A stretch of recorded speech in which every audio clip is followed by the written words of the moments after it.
안녕하십니까? 똑똑 오늘의 세계사 성우 양학입니다. 지난 4월 15일에 프랑스 노트르담 성당 화재가 있었습니다.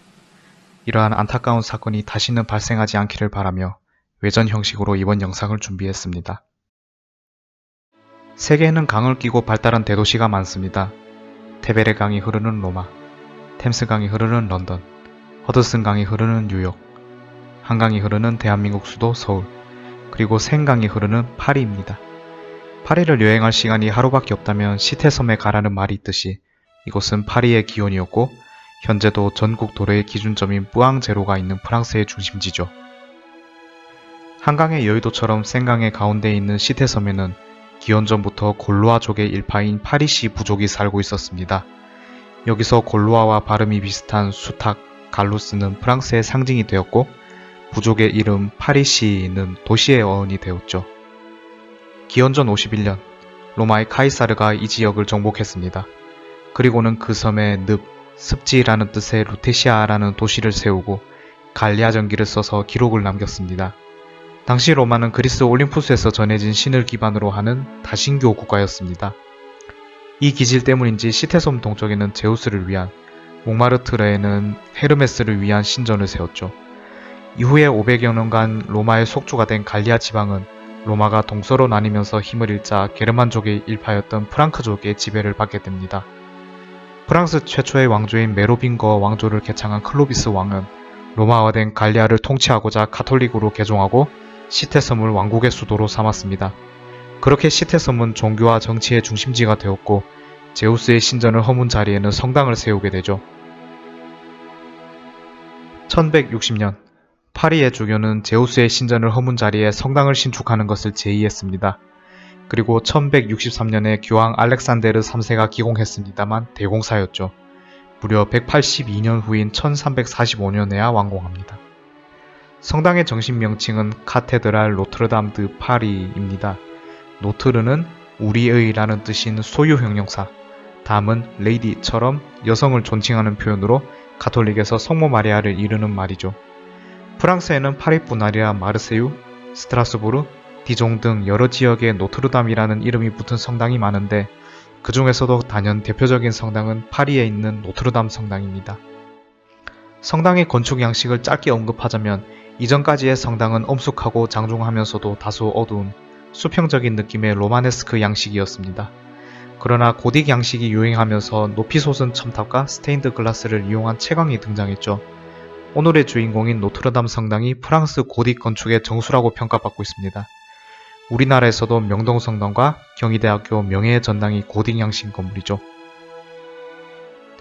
노트르담 성당은 여러 시대를 거치면서 왕이나 건축가가 자신의 개인적 취향을 반영하는 바람에 개축과 증축을 여러 번 겪었습니다. 심지어 프랑스 혁명 때는 스테인드 글라스는 파괴되고 성당이 창고와 외양간으로 사용되는 등 수모도 겪었죠.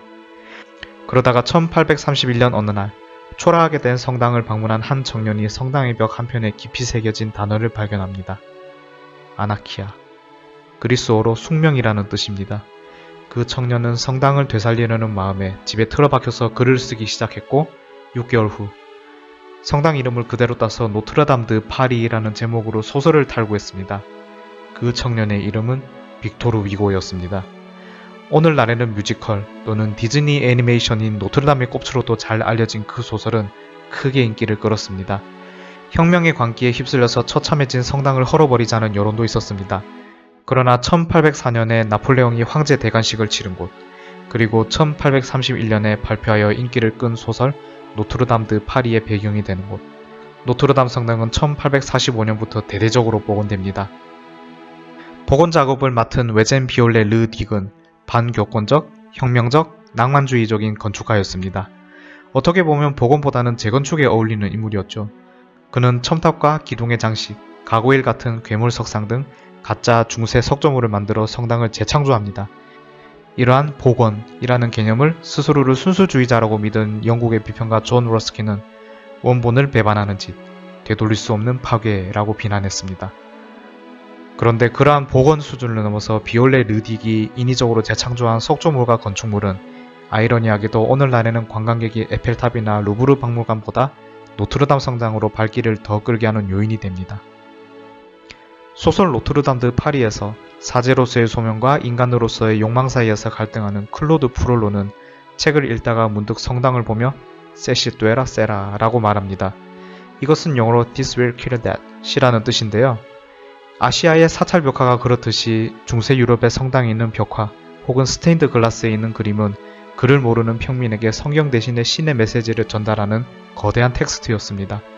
소설의 배경인 1482년은 르네상스가 시작하고 구텐베르크의 인쇄술이 발달하며 성경이 보급되던 시기입니다. 세시 뚜에라 세라는 신이 중심이 되는 성당이 인간이 중심이면서 합리성도 상징하는 책 때문에 무너질 것이라는 걱정이었던 셈이죠. 하지만 클로드 프롤로가 두려워하던 내용은 현실에서 반대로 전개되었습니다. 인쇄술이 발달하면서 문자화된 정보를 유통할 수 있게 되고 그 덕분에 건축과 기술까지 발달하는 기반이 되었죠.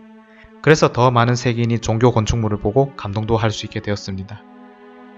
그러나 그 예술적인 건축물 노트르담 성당은 2019년 4월 15일 화재가 발생하며 큰 피해를 입게 됩니다.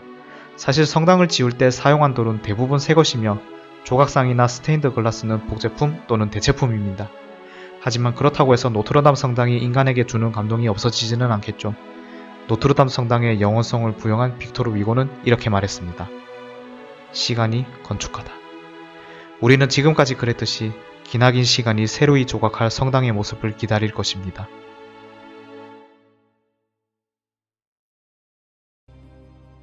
아름다운 도시 파리, 전능한 신의 시대, 때는 1482년 욕망과 사랑의 이야기. 대성당들의 시대가 찾아왔어.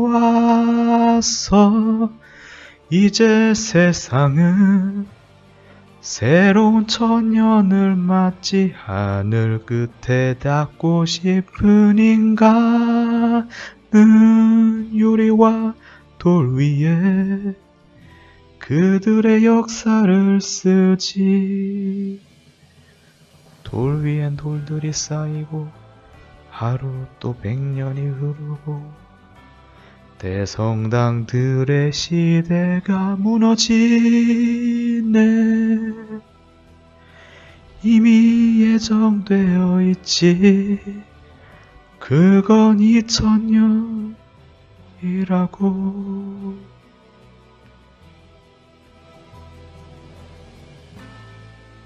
내일은 또 어떤 재미있는 세계사 이야기가 있을까요? 똑똑 오늘의 세계사는 여러분들의 관심으로 만들어집니다. 구독하기 꼭 눌러주시고 댓글 참여 부탁드립니다.